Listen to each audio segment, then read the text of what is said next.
Saudações, meus camaradas. Nós vamos dar continuidade agora ao estudo do capítulo 6, a Guerra Fria. E o tema da nossa aula de hoje, nosso encontro de hoje, eu acho que já está bem claro pelo título e pela bandeira. Guerra Fria, aula 2, o lado vermelho da força. Ora, na aula passada nós destacamos bastante os Estados Unidos nesse confronto entre o capitalismo e o socialismo. No final da aula passada, nós falamos justamente que havia dois campos de batalha durante a Guerra Fria. No plano internacional, nas relações internacionais entre os países, e no campo interno, já que os Estados Unidos se empenharam também em combater o avanço, o crescimento do comunismo, do socialismo, dentro do seu próprio território, a exemplo do que aconteceu com o macartismo. Só que hoje nós vamos destacar a reação da União Soviética. Evidentemente não vamos falar apenas da União Soviética, nós vamos falar sobre a corrida armamentista, a corrida espacial, mas destacar mais a participação da União Soviética dentro desse contexto que nós chamamos de Guerra Fria.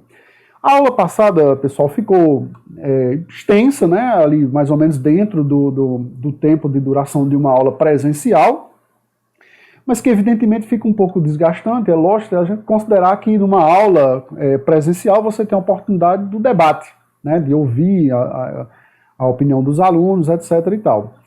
E nós falamos bastante, né, sobre essa disputa ideológica, procurando definir inclusive o significado da palavra ideologia. Esta aula terá menor duração, no entanto não é menos importante que a outra aula, mas algumas das definições que nós fizemos na aula passada, nós vamos evitar de fazer neste vídeo para que ele não se alongue tanto.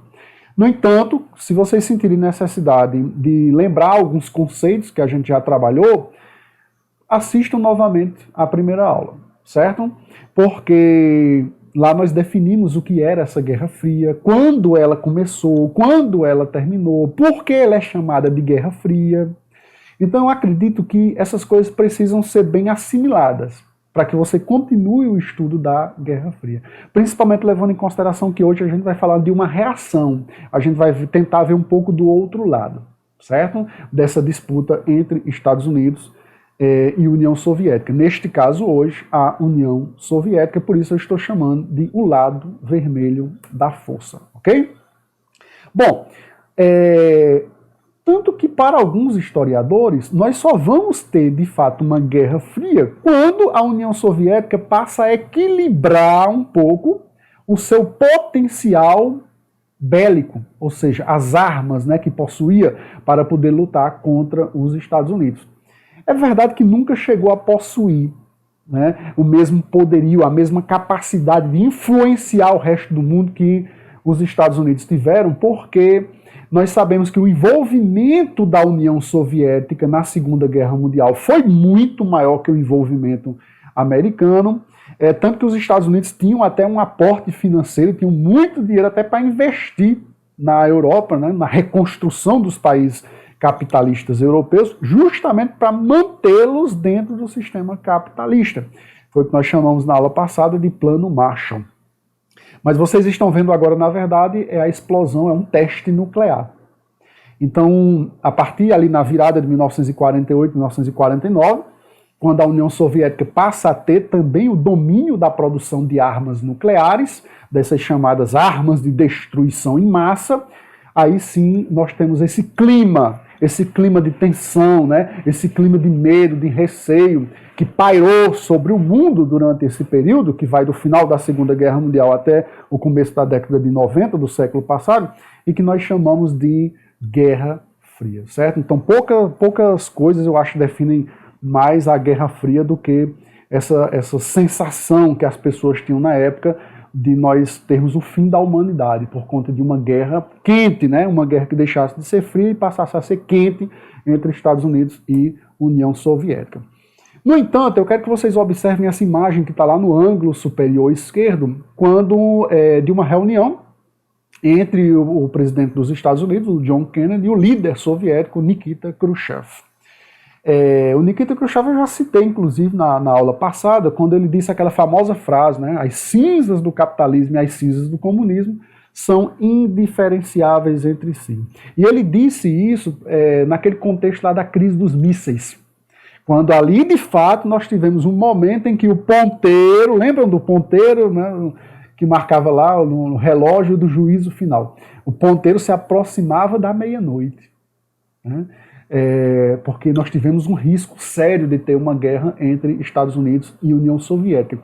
Então, naquele momento, eles perceberam que, cara, não dava para investir numa guerra entre esses dois países achando que alguém ia ganhar alguma coisa com isso, porque, na verdade, você teria a destruição do mundo. Era uma guerra, como foi dito naquele outro texto também que a gente leu na aula passada, é uma guerra sem vencedores. Então começa, naquele momento, um período que nós chamamos de coexistência pacífica. Estão vendo a palavra aí na tela? Coexistência pacífica. Ou seja, meus amigos, é o seguinte, nós não gostamos um do outro, nós somos rivais, nós somos inimigos do ponto de vista ideológico, né, do modelo de sociedade, né, de política, economia que a gente prega, que a gente defende, que a gente quer ver vigorar no resto do mundo. Cada um dos lados continua acreditando que o seu modelo poderia ser imposto no resto do mundo. No entanto, isso não poderia ser feito através da força, das armas, porque o outro lado ia reagir e nós teríamos uma guerra mundial, né, que seria a Terceira Guerra Mundial. Então, começa um período que a gente chama de distensão. Seria não a paz completamente, né, mas uma coexistência. Isso aí vai durar até quando, Josemar, mais ou menos? Cara, vai durar mais ou menos ali até o final da década de 70. Muitos historiadores vão dizer que acabou justamente quando a União Soviética invadiu o Afeganistão, mas nem tanto por causa do Afeganistão, mas outras questões também dentro daquele contexto. No entanto, é simbólica essa invasão da União Soviética ao Afeganistão como o início dessa volta, né, na verdade, das rivalidades com os Estados Unidos do ponto de vista de uma ameaça, né, que pairava sobre o mundo. Tanto que alguns historiadores, o livro de vocês não vai destacar essa questão, mas eu estou acrescentando, alguns vão dizer até que começou uma segunda Guerra Fria, né? Na aula passada a gente começou falando sobre a nova Guerra Fria que existe no mundo hoje, segundo a capa da revista Veja, do dia 12 de agosto, entre Estados Unidos e China. Mas, dentro mesmo daquela Guerra Fria, entre União Soviética e Estados Unidos, nós teríamos uma primeira Guerra Fria, que foi logo ali depois da Segunda Guerra Mundial, até esse período da crise dos mísseis em Cuba, ali no começo da década de 60, né? Quando a gente teve aquela possibilidade de uma guerra quente entre esses dois países, conforme eu expliquei, mostrei as imagens lá na aula 1, na aula da semana passada. Mas eles perceberam que não dava, né, para acontecer essa guerra. Todo mundo ia sair perdendo no final das contas. E aí nós temos esse período da coexistência pacífica, que vai acabar lá no final da década de 70, e a década de 80 volta, né? Volta esse acirramento, né? Essa rivalidade maior entre essas duas nações. Eu estou trazendo para vocês aqui a capa, inclusive tem a capa do livro e o historiador, o rosto do historiador, o Eric Hobsbawm. Esse talvez com certeza um dos principais historiadores do século XX, e ele escreveu um livro, que aliás o livro está bem pertinho aqui, se vocês me dão licença eu vou até pegar, por coincidência eu estou lendo, eu não sei se vai dar para vocês visualizarem bem, o livro A Era dos Extremos, de Eric Hobsbawm. E nesse livro ele faz uma colocação muito interessante, tem um capítulo só sobre a Guerra Fria. É um livro que analisa, que tenta explicar, né, os acontecimentos no século XX, e tem um capítulo dedicado à Guerra Fria. E aí ele escreve o seguinte, eu vou ler só essa parte que está destacada em azul. A peculiaridade da Guerra Fria era de que, em termos objetivos, não existia perigo iminente de guerra mundial. Mais que isso, apesar da retórica apocalíptica de ambos os lados, mas sobretudo do lado americano, os governos das duas superpotências aceitaram a distribuição global de forças no fim da Segunda Guerra Mundial, que equivalia a um equilíbrio de poder desigual, mas não contestado em sua essência. Traduzindo aí para uma linguagem bem mais simples, apesar de que não é difícil o texto, ele está dizendo que se você pensar bem, não havia esse risco tão grande assim da gente ter essa destruição global, essa guerra entre Estados Unidos e União Soviética, pelo fato deles entenderem que ninguém ia ganhar nada, na verdade, com isso, né? Todo mundo ia se destruir o mundo.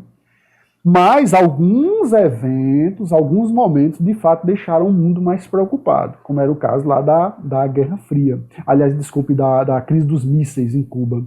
No entanto, como o historiador Eric Hobsbawm diz aqui, e é muito importante a gente atentar, dentro dos Estados Unidos a gente tinha um discurso muito mais forte em relação a combater, né, a União Soviética do que o contrário, ou seja, lá na União Soviética em relação aos Estados Unidos.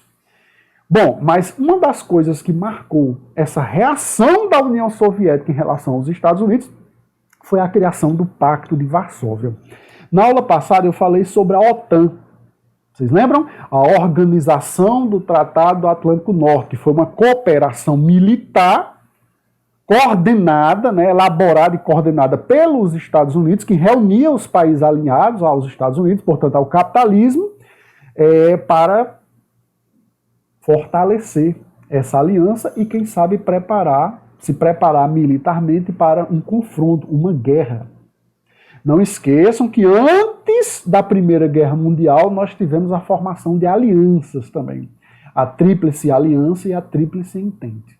Então essa política de formar alianças militares, né, era uma coisa comum, ainda no século XX nós já tivemos. Então, em relação a isso, né, a União Soviética vai reagir também. Aí vai formar um bloco de países que estão alinhados ao socialismo, ao comunismo, que nós chamamos de Pacto de Varsóvia. Ok?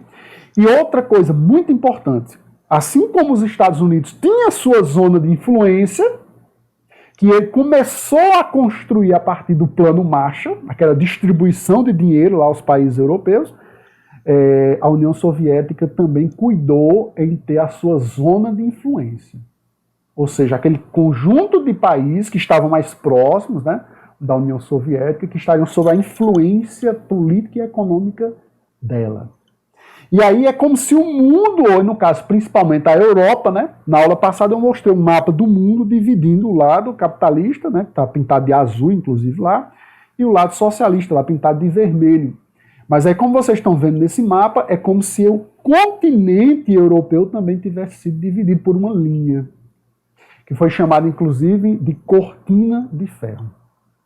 Essa parte escura, preta, que vocês estão vendo aí, separando a parte verde da parte alaranjada. Seria uma cortina de ferro, é uma linha, portanto, imaginária, né? Dividindo o lado capitalista, sob a influência dos Estados Unidos, e o lado socialista, sob a influência da União Soviética. E dessa forma aconteceu também com o território alemão. A Alemanha foi dividida em zonas de influência, o lado ocidental, influenciado pelos países vitoriosos, né, da Segunda Guerra, capitalistas. Estados Unidos, Inglaterra e França. E do outro lado, o outro país vencedor da Segunda Guerra, só que comunista, a União Soviética. Então eles dividiram o território da Alemanha em Alemanha Ocidental e Alemanha Oriental. Só que observe o detalhe, a cidade de Berlim, que era a cidade mais importante, a capital da Alemanha, ficava toda ela no lado oriental. Observe as imagens que eu estou mostrando, certo? Então, da mesma forma que eles fizeram com o país, ou seja, a Alemanha, eles fizeram com a capital, a cidade de Berlim. Eles dividiram a cidade de Berlim em duas partes. Berlim Oriental e Berlim Ocidental. Berlim sob a influência da União Soviética e Berlim sob a influência dos países capitalistas. Então, veja que coisa interessante. A cidade de Berlim ficava toda no lado da Alemanha Oriental, mas ela também foi dividida. E aí, como muitas pessoas passavam, lógico, o poder de influência econômica que os países tinham, os países capitalistas tinham, era maior.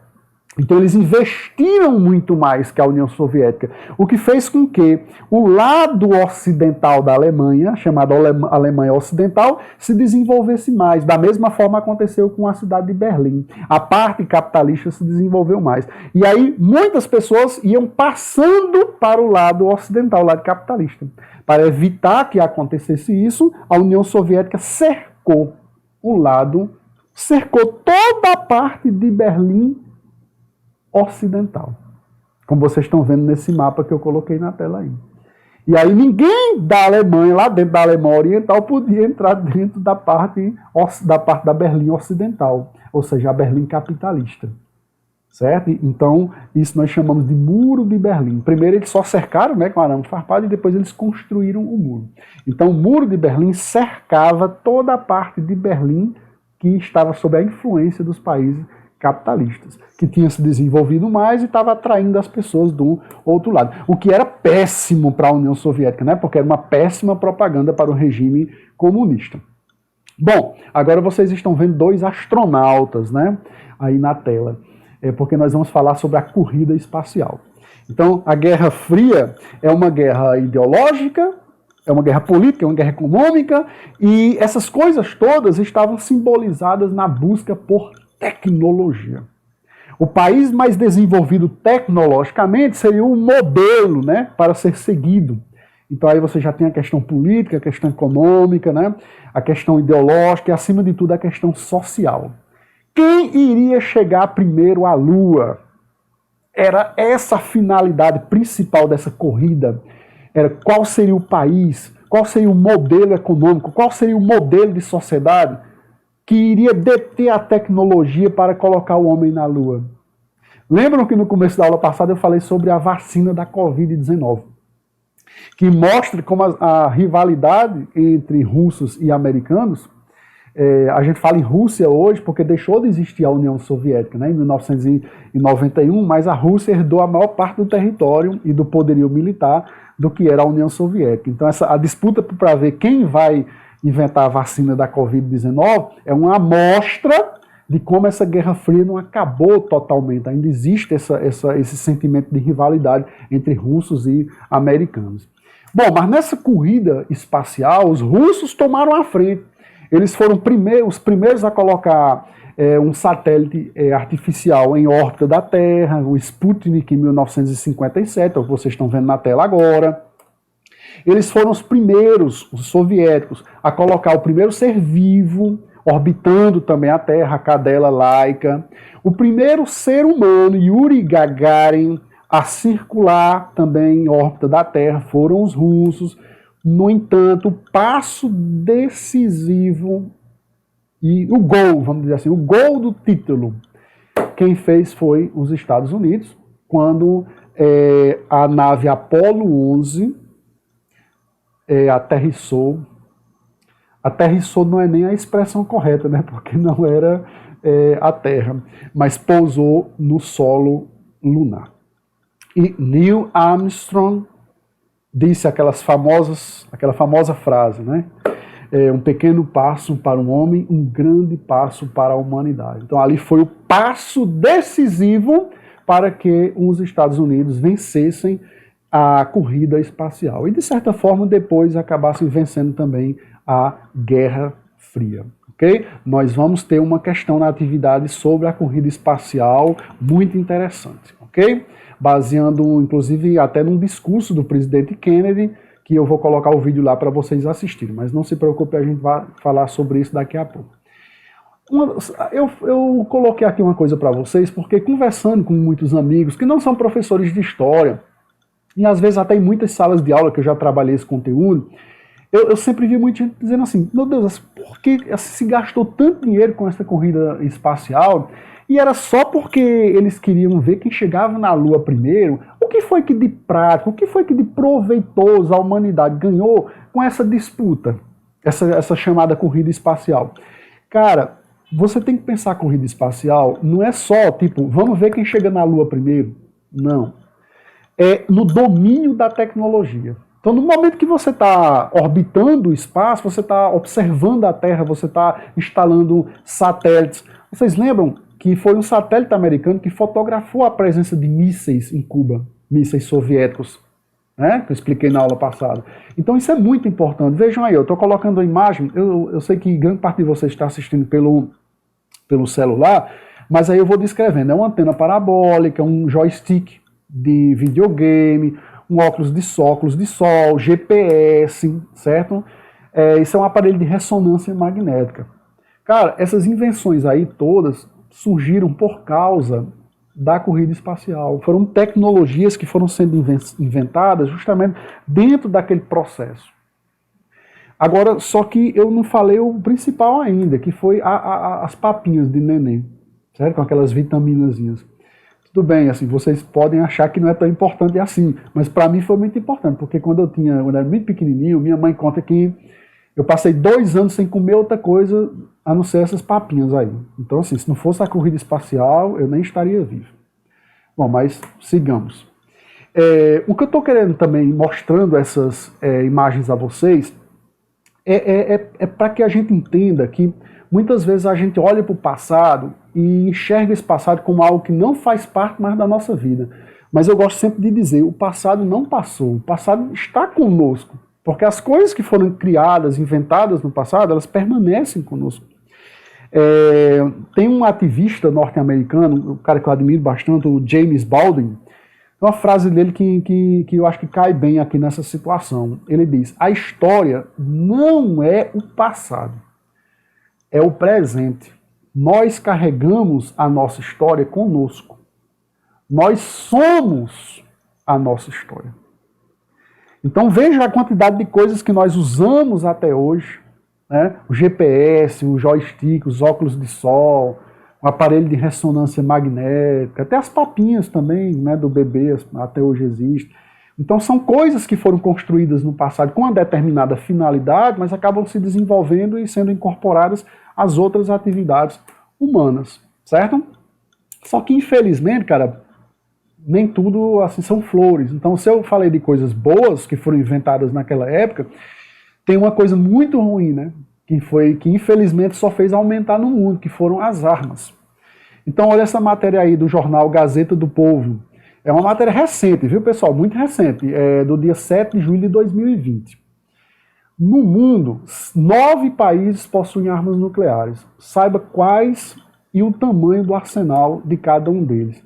Então, cara, só para vocês terem uma ideia, ó, se na época era só Estados Unidos e União Soviética que tinham armas nucleares, e no comecinho lá eram poucas armas, né? Os Estados Unidos hoje têm 6.450 ogivas. A Rússia tem 6.850 ogivas. Então, assim, são coisas importantes que alguns de vocês podem até pensar, mas essa parte aí não tinha no livro, tal. Mas quando a gente estuda história, a gente tem que tentar sempre atualizar as discussões, né? Trazer a relação que a gente pode fazer entre o mundo que a gente vive e aquele passado que a gente está estudando, porque na verdade muitas daquelas coisas são presentes, né? Elas estão conosco hoje e alguns desses problemas fizeram foi aumentar, como por exemplo a questão das armas. Mas vejam bem, ó, que Reino Unido, França, Israel, Paquistão, Índia, China, Coreia do Norte têm armas nucleares. E nós sabemos que existem muitas rivalidades entre Estados Unidos, por exemplo, e a Coreia do Norte. E eu não estou dando informação a vocês, porque essa é a informação que eu tenho, né? Mas eu suspeito, assim como muita gente suspeita, de que outros países também desenvolvam, ou já tenham desenvolvido, né, armas nucleares e que o resto do mundo não sabe, né? Há sempre esse risco. E aqui é um teste, viu? Foi no dia 29 de agosto de 2017, a Coreia do Norte lançou um míssil balístico estratégico de alcance intermediário. Aqui ali a gente vê na TV esses testes nucleares que estão sendo realizados pela Coreia do Norte, né? Então é uma ameaça, sem dúvida alguma. Bom, eu vou colocar umas dicas aqui para vocês, viu? Dicas de filme, no caso. Esse filme Adeus Lenin, pessoal. Esse filme, se for acessível para vocês, se vocês tiverem como assistir em alguma plataforma de streaming, por exemplo. E se vocês não puderem assistir agora, mas fiquem aí na lembrança de um dia quando tiverem a oportunidade de assistir, porque ele conta a história de uma mulher que era comunista, certo? Ela vivia na Alemanha Oriental, só que ela teve um problema de saúde e ficou em coma. E aí, quando ela acorda, já tem acabado o Muro de Berlim, já tinha virado Já as duas Alemanhas não existiam mais assim, não havia mais a separação, né? Era uma só Alemanha. E só que ela é muito comunista, ela defende o socialismo, o comunismo e tal, e os filhos têm medo de, se ela souber dessa notícia, ela vai morrer. Então eles vão caçar uma forma de esconder isso dela. Então há muito no filme essa discussão entre o ideal comunista, o ideal capitalista. Então assim, eu aconselho demais esse filme dentro desse contexto, dessas discussões que a gente fez, viu? Se vocês conseguirem assistir agora ou em outro momento. O outro filme que eu indico, que tem a ver com a corrida espacial, é um documentário, foi lançado no ano passado, um dos melhores documentários que eu já assisti, um filme espetacular chamado Apollo 11, que reconstitui, não é, na verdade não é reconstituição, são imagens reais, né? Todo o filme são com imagens reais da viagem da nave Apollo 11, que levou os norte-americanos, os 3 astronautas norte-americanos, incluindo esse que vocês estão vendo aí na imagem, o Neil Armstrong, à Lua. Então, tipo assim, cara, se conseguirem assistir esse filme, não percam, viu? Porque, de fato, é maravilhoso. Ele não vai contextualizar, explicar o que foi a corrida espacial e tal, mas a presença do passado, a maneira como ele monta essas imagens, grande parte dessas imagens inéditas, né, que foram exibidas, a gente tomou conhecimento por conta desse documentário. Cara, assim, é uma sensação de viagem no tempo. É como se você quase estivesse viajando, não só no tempo, mas até mesmo no espaço com os astronautas. Imagens impactantes que nunca saíram da minha cabeça. E agora é a hora da nossa atitude historiadora, que é como eu chamo as atividades, certo? A gente vai desenvolver a atitude historiadora. Ok, então vamos a elas. A primeira questão... eu estou pedindo a vocês para problematizar o discurso de John Kennedy. Eu vou colocar o vídeo lá no card, viu? Não se preocupem. É um videozinho pequeno, é um discurso que ele faz, dizendo ao